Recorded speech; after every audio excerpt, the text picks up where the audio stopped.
Kenalin, nama saya Ajeng Fatihah dengan NIM 416241200005. Nah, pasti bingung kan ya, ini kenapa tiba-tiba ada NIM gitu. Nah, kebetulan nih saya mahasiswi dari Universitas Mercu Buana dan kali ini mau buat video seputar identifikasi risiko cedera otot atau MSDS yang berbasis metode RULA pada aktivitas kerja statis pengguna laptop untuk pemenuhan tugas matkul ergonomi. Nah, karena kebetulan saya emang kerja pakai laptop ya, sehari itu bisa 8 jam, jadi emang agak jompo banget. Jadi kita mau lihat nih, kira-kira saya bisa identifikasi segede apa sih emang resiko yang bisa saya dapat dari postur kerja sama cedera yang emang mungkin bisa terjadi gitu. Nah, tapi pertama-tama saya mau bahas dulu nih, apa sih MSDS gitu atau Musculoskeletal Disorder. Nah, pernah gak sih kalian tuh kayak mungkin satu kerjaan gitu atau kerjanya sejenis sama saya gitu, habis saatnya kerja di depan laptop gitu ya, terus tiba-tiba pinggang tuh bunyi gitu, krek gitu, atau leher tuh kaku kayak kunci stang gitu, atau pergelangan tangan tuh bisa jadi linu, kebas, terus kayak kesemutan gitu. Nah, itu tuh namanya MSDS. MSDS itu tuh ibaratnya kayak istilah keren sih ya untuk segala jenis cedera, pegel linu atau otot ketarik ya, yang terjadi di area otot, sendi, urat ya, atau saraf gitu. Nah, ini tuh sebenarnya masalahnya tuh bukan karena kita makin tua sih, tapi karena otot kita tuh kayak dipaksa kerja rodi gitu untuk menahan posisi yang aneh atau yang posisinya kita tuh salah gitu dalam waktu yang lama, dan kita tuh kadang suka nggak nyadar gitu.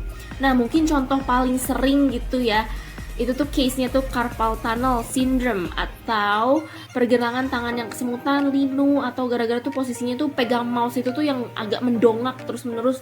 Nah, itu mungkin singkatnya soal MSDS. Nah, sekarang kita mau lanjut nih ke RULA. Apa sih emang RULA gitu kan? Mungkin kalau misalkan kita pakai bahasa akrab atau gampangnya gitu ya, ini tuh kayak filter detektor postur jompo. Kalau misalkan kita mau tahu gitu ya, seberapa parah sih atau seberapa salah sih emang tuh posisi tubuh kita ya saat kerja yang bisa memicu si MSDS tadi gitu. Nah, para ahli tuh udah bikin alat deteksi loh yang cepet, namanya RULA. Nah, RULA ini tuh juga cocok banget buat identifikasi MSDS kalau kerja kalian itu statis, karena dia fokusnya tuh kayak ke tubuh bagian atas gitu. Anggaplah si RULA ini tuh kayak jadi juri gitu, jadi juri penilaian yang lagi merhatiin gerak-gerik kalian pas kerja gitu. Nah, ini untuk fotonya yang tadi udah saya sempat kasih lihat ya, Wak. Nah, ini juga udah saya tarik beberapa garis dan sudut dari postur kerjanya saya gitu. Ini tuh untuk ukur skor RULA itu kan dibagi dua ya, ada yang bagian A sama ada yang bagian B. Nah, bagian A ini tuh buat ngitung poin dari postur upper arm, lower arm, wrist, sama twist wrist. Nah, yang B itu tuh buat ngukur poin dari hasil postur punggung, leher, sama kaki. Nah, masing-masing pergerakannya itu tuh punya parameternya sendiri nih, kayak gini. Tuh, tabel-tabelnya kayak begini, ada lumayan banyak, tapi ini tuh sebenarnya mudah dan sebenarnya gampang dan simpel gitu. Jadi kita coba aja kali ya, langsung praktek. Nah, pertama-tama kita analisis dulu nih bagian upper armnya. Nah, bisa dilihat kalau misalkan di tangan saya yang atas itu emang agaknya ngebentuk sudut 41 derajat ya.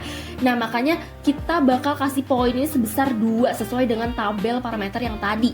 Nah, lanjut kita analisis lower armnya. Nah, kebetulan ini saya lupa tarik garis sudutnya, ini mohon maaf ya gitu. Tapi yang jelas ini sudutnya itu ngebentuk sudut 60 sampai 100 derajat di perkiraan saya. Nah, makanya saya dapat poin 1.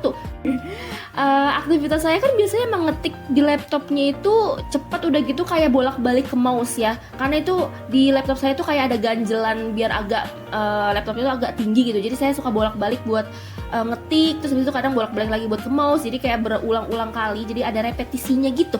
Nah, jadi ditambah poin 1 ya, jadinya kita tambahin 1 tambah 1 sama dengan 2 gitu. Nah, yang ketiga kita ada penilaian terhadap wrist ya. Nah, ini wrist ini tuh buat pekerja kayak saya ini dapat poinnya 2 karena ada pergerakan sekitar 10 derajat. Nah, untuk wrist twist sesuai dengan tabel yang tadi nih, ya. Posisi tangan saya itu datar, normal, karena saya megang mouse, jadi alias posisinya tuh berada di tengah gitu, jadi atau netral. Jadi saya dapat posisinya 1 gitu. Jadi hasil dapat segini deh. Nah, dilihat dari upper arm saya kan dapat poin 2, lowernya juga 2, wristnya juga 2. Nah, wrist twistnya karena netral makanya dapat poin 1. Jadi mereka dapat nih ketemu nih di tengah-tengah. Jadinya di tabel kita ini dapat nilai 3. Udah kan, gampang banget. Itu yang buat di A, kelompok A, oke.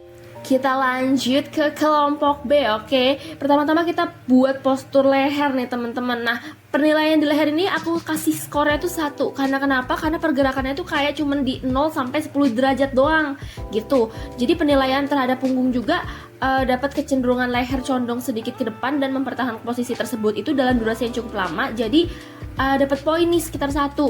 Dan karena adanya fleksi tambahan ya akibat pekerjaan dan fokus visual, jadi skor akhirnya tuh dapatnya 2. Kayak begitu ya. Kita ke punggung.